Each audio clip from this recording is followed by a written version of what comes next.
तर महिला बालकल्याण मंत्र्यांचे वडीलच खरातचे भक्त आहेत असं संजय राऊत यांनी म्हटलं। आदिती तटकरे यांनी भूमिका व्यक्त करावी असं संजय राऊत यांनी म्हटलं आहे। तर मी वेगवेगळ्या व्यासपीठांवर 3-4 वेळा भूमिका मांडली असं आदिती तटकरे यांनी म्हटलं आहे। भोंदू अशोक खरात प्रकरणात महिला आणि बालकल्याण मंत्री असलेल्या आदिती तटकरे का बोलत नाहीत असा सवाल संजय राऊतांनी विचारलाय। आदिती तटकरेंचे वडील सुनील तटकरेच भोंदू अशोक खरातचे भक्त असल्याचा आरोपही राऊतांनी केला। महिला बालकल्याण मंत्र्यांनी बोलायला हवं, कारण महिला बालकल्याण मंत्र्यांचे वडील त्यांचे भक्त होते। आपण पाहिलं असेल त्याही भक्त आहेत। विशेषतः महिलांवरती अत्याचार झालेले आहेत, महिलांचं शोषण झालेलं आहे। त्याच्यामुळे महिला आणि बालकल्याण मंत्री ज्या कोणी असतील त्यांनी त्याच्यावरती आपली भूमिका स्पष्ट करावीच लागेल।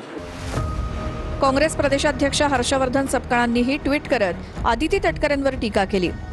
मागील काही दिवसांमध्ये खरात प्रकरण असो किंवा त्यांच्या खात्याअंतर्गत येणाऱ्या महिला आयोगाच्या अध्यक्षांवरती झालेले आरोप असोत, आपल्या महिला व बालविकास मंत्री बेपत्ता आहेत। या सर्व घटनांवरती काही एक प्रतिक्रिया आपण त्यांची ऐकली आहे का?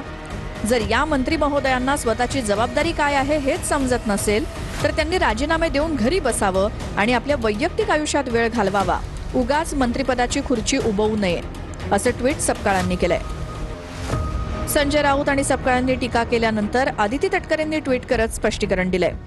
नाशिकच्या भोंदूबाबा खरात प्रकरणात चौकशीच्या दृष्टीनं आणि न्यायाच्या दृष्टीनं सरकार अगदी सुरुवातीपासूनच तत्पर आहे। माननीय मुख्यमंत्री आणि संपूर्ण मंत्रिमंडळासोबत एक मंत्री आणि एक महिला म्हणून या प्रकरणाबाबत माझ्याही भावना अत्यंत तीव्र आहेत। या भावना मी वेगवेगळ्या प्रसंगी वेगवेगळ्या व्यासपीठांवर 3 ते 4 वेळा मांडलेल्या आहेत असं ट्विट करत आदिती तटकरेंनी स्पष्टीकरण दिलंय।